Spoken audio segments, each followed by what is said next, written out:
ગુજરાતની અસ્મિતાના અપમાન મુદ્દે વલભીપુરમાં ભાજપ લાલઘુમ મૌન રેલી યોજી ધરણા પ્રદર્શન કર્યા.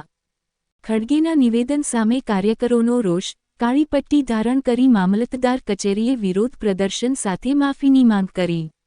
કોંગ્રેસ નેતા મલ્લિકાર્જુન ખડગે દ્વારા કરવામાં આવેલા વિવાદાસ્પદ નિવેદનના પ્રત્યાઘાતો સમગ્ર રાજ્યમાં જોવા મળી રહ્યા છે, ત્યારે વલભીપુર શહેર અને તાલુકા ભારતીય જનતા પાર્ટી દ્વારા આક્રમક વિરોધ પ્રદર્શન કરવામાં આવ્યું હતું.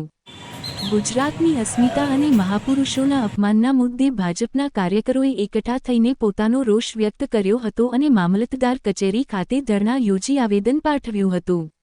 કોંગ્રેસના રાષ્ટ્રીય પ્રમુખ ખડગેજીએ એવું કીધું છે કે ભાઈ ગુજરાતની પ્રજા અભણ છે અને અબૂધ છે, એટલે ભાજપની સરકાર છે.